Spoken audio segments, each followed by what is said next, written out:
बिस्मिल्लाहिर्रहमानिर्रहीम अस्सलामुअलैकुम या अली हक हैदर। उम्मीद करना तुम सारे भरा ठीक होवो ते अल्लाह ताला तुहानू सारे ठीक रखे। जिस तरह कि तुहानू पता है जनाब के फ्लड अपडेट चल रही है, जिस तरह के रिवर जनाब दी अफवाह बहुत ज़्यादा फैल रही ने।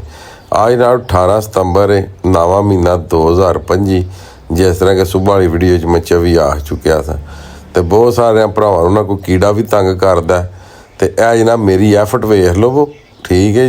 ये वो वीडियो वे जो फ्लड आए आ सी तो मैं किहड़ियां राहां तो सफ़र किया, ठीक है। एफर्ट वेख लो कि मैं वीडियो बनाता रहा, सही है। कोई बंदा भी रोड ते चढ़ के राजी नहीं सी उन्हां दिनां दे विच।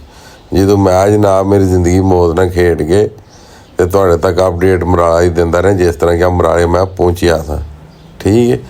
तो बाकी अपडेट सुन लो तो अगली गल जनाब बाद दी है। रिवर जनाब चल रहा इस टाइम ਜਿਹੜਾ ਵੇ 43,000 सिर्फ अखराज की गल करा तो जी अप स्ट्रीम की नहीं।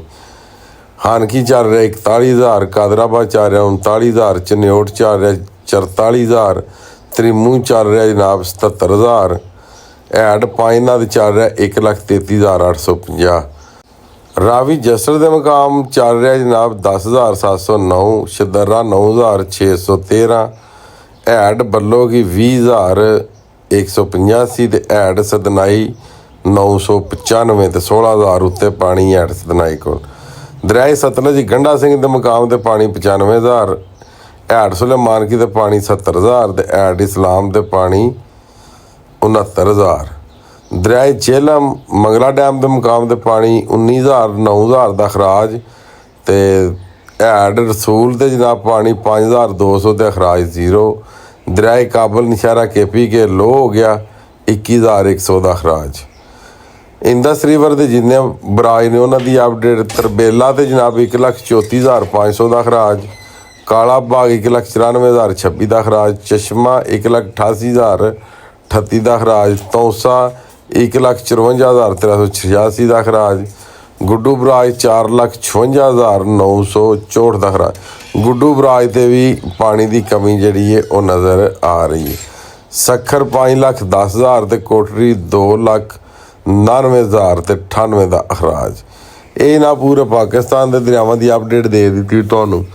हुण जिस जगह तुसीं वेख रहे थे बारिश भी हो रही है, फ्लड भी आए है, इसी खबर नूं अगर गलत करना हो तो हो जाती है, मगर सारिਆਂ ਨੂੰ पता है कि गलत खबर असां देनी नहीं। ਇਹ ਉਹਨਾਂ ਦਿਨਾਂ ਦੀ ਵੀਡੀਓ ਹੈ ਜਿਨ੍ਹਾਂ ਦਿਨਾਂ ਦੇ ਵਿੱਚ ਦਰਿਆ ਦੇ ਫਲੱਡ ਆਏ ਆ ਸੀ ਤੇ ਵਿਊਜ਼ ਦੇ ਖਾਤਰ ਵੀਡੀਓ ਨਹੀਂ ਬਣਾਈ ਦੀ। ਮਗਰ ਸਾਡੇ ਭਰਾ ਜਿਸ ਵੀਡੀਓ ਦੇ ਵਿੱਚ ਹੈਡ ਸ਼ੈਡ ਵਿਖਾਇਆ ਜਾਏ ਨਾ ਜਾਂ ਕਿ ਪਾਣੀ ਵਿਖਾਇਆ ਜਾਏ, ਖਤਰੇ ਵਿਖਾਏ ਜਾਣ, ਉਹ ਵੀਡੀਓ ਥੋੜ੍ਹੀ ਨਾ ਸਾਰੇ ਭਰਾ ਕਿਤੇ ਸ਼ੇਅਰ ਵੀ ਕਰ ਦੇਣ, ਨਾਲੇ ਉਹ ਵੀਡੀਓ ਜਾਂਦੀ ਵੀ ਉੱਤੇ 50,000 ਲੱਖ 2 ਲੱਖ ਮਿਲੀਅਨ ਤੱਕ। ਤੇ ਗੱਲ ਇਹ ਕਿ ਯਕੀਨ ਦੇ ਨਾਲ ਵੀਡੀਓ ਉਹ ਹੀ ਅੱਛੀ ਹੁੰਦੀ ਹੈ ਜਿਹ 'ਚ अपडेट अच्छी होवे। वीडियो ਉਹੀ अच्छी होंदी जिह 'ਚ अपडेट देने वाला अच्छा होवे, ठीक है। तो वह भी बंदे अच्छे ही होंदे ने जिहड़े सिर्फ बैठे ही कीड़े करने वास्ते ने, मगर नो प्रॉब्लम। मेरी जुत्ती नूं भी कोई नहीं परवाह। सानूं ये पता है कि असीं सरकार दे मनने वाले हाँ, असीं गल जिहड़ी वो सही करनी ते एक नंबर करनी, ठीक है। तो रौला पे है जनाब 24 तरीक तक फ्लड होने का खतरा है, 24 तरीक तक।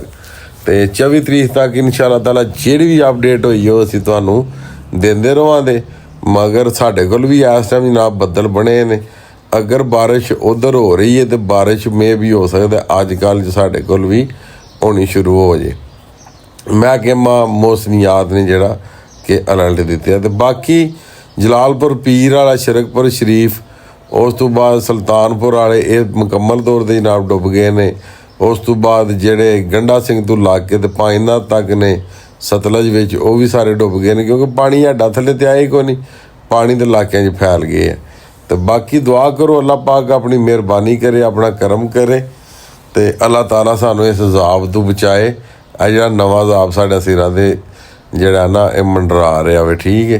तो कुछ भरा आंदे ने तुसीं 7-8 लाख तो थले गल ही को नहीं करते। भाई सानू जरूरत ही को नहीं गल करने की, नहीं समझ आई। बल्कि ये है कि असी तो वीडियो बनाने अपने भरावां वास्ते ते ओह इंशाअल्लाह बनाते रहना वे।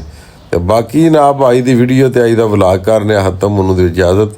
नैक्सट वीडियो तक इजाज़त, अपना ख्याल रखियो, अपनी खास दुआवां दे मैनूं याद रखियो। तो इंशाअल्लाह मिलने किसी ਨੈਕਸਟ ਵੀਡੀਓ ਦੇ ਨਾਲ ਅੱਲਾ ਹਾਫਿਜ਼ ਫੀ ਮਾਨ ਅੱਲਾ ਜੀ।